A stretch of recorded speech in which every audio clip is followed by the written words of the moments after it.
کی پہلی اصول آج تاریخ ہے 3/3/2026۔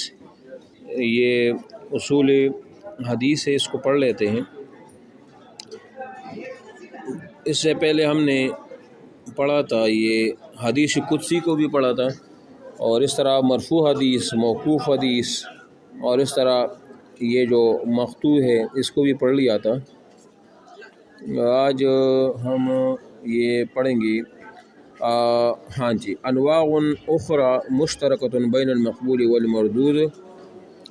یہ وہ ہے مقبول اور غیر مقبول میں مشترک روایات کی دیگر انواع۔ ٹھیک ہے، بس آپ نے اس کو سمجھنا ہے کہ مسند کسے کہا جاتا ہے، متصل کسے کہا جاتا ہے، اور وغیرہ وغیرہ۔ ٹھیک ہے، اب اس کو ہم نے تقریباً پہلے بھی ڈسکسڈ وہ کیا تھا۔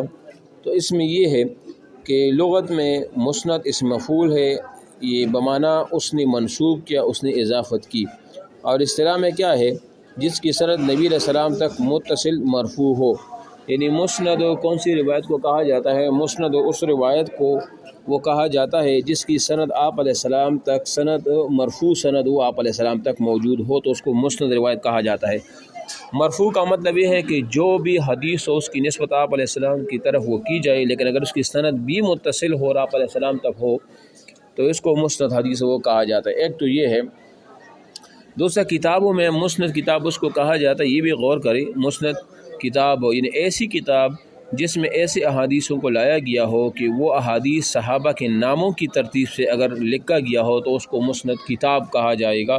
مثال کے طور پر ابو ہریرہ کی روایات کو ابو ہریرہ کے نام کی نیچے، ابو بکر کی روایات کو ابو بکر کے نام کی نیچے، اس طرح حضرت علی کی روایات کو حضرت علی کے نام کی نیچے انہوں نے بیان وہ کیا ہو، تو ایسی کتاب کو مسند کتاب وہ کہا جاتا ہے۔ اور اگر حدیث کی بات ہم کریں تو مسند وہ حدیث وہ ہوتی ہے جس کی سند آپ علیہ السلام تک متصل ہو، کوئی بھی راوی درمیان میں سے گرا ہوا نہ ہو، تو اس کو وہ کہا وہ جاتا ہے۔ ٹھیک ہے، یہ تو ہوا مسند کی بات ہو گئی۔ اس کے بعد دوسرا صفحہ نمبر 235 پر ہے المتصل۔ متصل کون سی روایت ہوتی ہے؟ جس روایت کی سند متصل ہو، خواہ وہ روایت مرفوع ہو یا موقوف ہو۔ اب دیکھو نا، ہم نے مسند میں تو یہ پڑھا نا کہ وہ روایت جو مرفوع روایت ہوگی جو سند متصل کے ساتھ آپ علیہ السلام تک ہو، لیکن اگر ہم متصل روایت کی بات کریں تو اس کا مرفوع کے ساتھ ہونا ضروری نہیں ہے، چاہے وہ مرفوع حدیث ہو، چاہے وہ موقوف خبر ہو۔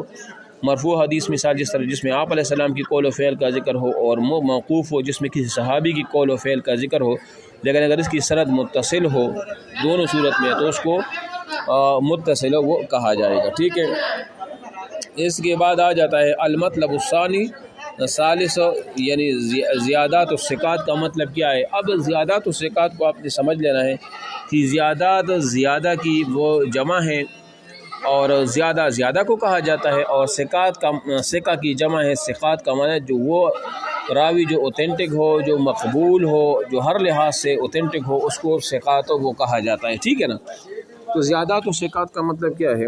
زیادات الثقات کا مطلب ہے لغوی تحقیق، تو جیسے میں نے بتایا اسے انہوں نے بھی کیا ہے۔ اب اس کا جو اصطلاحی معنی ہے وہ کیا ہے؟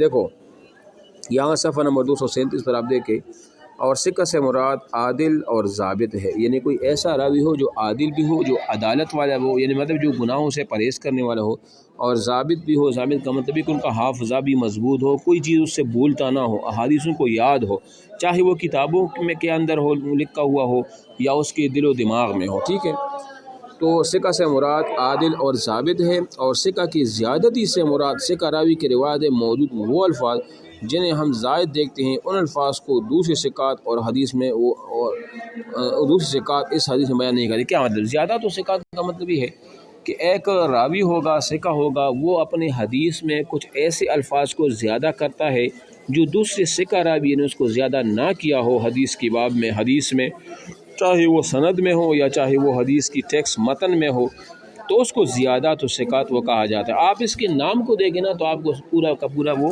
سمجھو وہ آ جائے گا، تو اس کو زیادات و ثقات وہ کہا جاتا ہے۔ ٹھیک ہے، ہاں جی، بس یہ آپ نے اس تعریف کو ذہن میں رکھ لینا ہے۔ اگر کوئی آپ سے پوچھے کہ زیادات و ثقات کا کیا مطلب ہے، تو آپ نے زیادہ اس کا بھی معنی جو ہے نا وہ ذہن میں رکھنا ہے، اور ثقات کا معنی وہ بھی ذہن میں رکھنا ہے، تو آپ کو سمجھ آ جائے گا کہ زیادات و ثقات کا کیا مطلب ہے۔ ٹھیک ہے، اچھا جی، اب اس میں کوئی چیز اور اہم نہیں ہے۔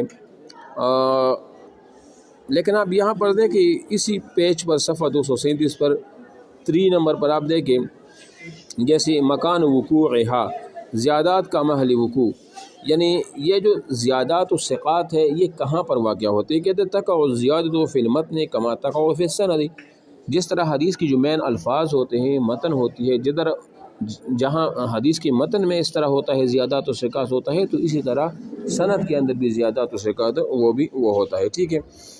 اچھا جی، اب 238 پر آپ پر دیکھیں کہ متن میں زیادات و ثقات کیسے ہوگا۔ انہوں نے کہا کہ متن میں پس وہ زیادتی ایک کلمہ کی ہوگی یا ایک جملہ کی ہوگی، یعنی مطلب حدیث کے کچھ الفاظ ہیں اور اس حدیث کے الفاظ کے اوپر کچھ الفاظ یا کچھ جملے جو ہے نا وہ زائد ہو، تو اس کو کیا کہا جائے گا؟ زیادات، لیکن فی المتن وہ کہا جائے گا، ٹھیک ہے نا۔ اور سند میں کیا ہوگا؟ اور سند میں پس موقوف کو مرفوع یا مرسل کو متصل بیان کرنا۔ ایک سند میں زیادات اس طرح ہوگا کہ ایک موقوف حدیث کو آپ نے مرفوع بنا دیا، یا اس مرفوع حدیث کو آپ نے مرسل بیان موقوف کو آپ نے مرفوع بنا دیا، اور یا اس طرح مرسل روایت کو آپ نے متصل بنا دیا، تو یہ سند میں اس کا کیا ہوا؟ سند میں اس کا زیادات وہ ہو گیا۔ اب موقوف کیا ہے، متصل کیا ہے، اور اس طرح مرسل کیا ہے، یہ پورا تفصیل میں نے آپ کو پہلے لیکچر میں بتا بھی دیا تھا، ٹھیک ہے نا۔ اچھا جی، اب یہاں پر یہ تو ہو گیا، اب نیچے آ جائے جو اہم چیزیں ہیں وہ میں آپ کو بتا دوں۔ یہ دیکھتے ہیں، ہاں جی، یہاں پر اور بھی کچھ ہے، اس صفحہ نمبر 243 پر دیکھیں جو اہم ہے وہ جو اہم نہیں ہے وہ تو میں نے اسکپ کر لیا، بہرحال جو اہم ہے اسی کو پڑھ لیتے ہیں۔ المطلب الرابع الاعتبار والمطابع والشاہد، ٹھیک ہے، یہ انتہائی اہم اصطلاحات ہے کہ اعتبار کیا ہوتا ہے، مطابع کیا ہوتا ہے، اور شاہد کیا ہوتا ہے، تو اسی کو میں انشاءاللہ کل آپ کے سامنے ڈسکس کروں گا تاکہ آپ کو آسانی کے ساتھ جو ہے نا وہ سمجھ بھی آ جائے، ٹھیک ہے۔ ابھی ہم پڑھ لیتے ہیں علم میراث کو۔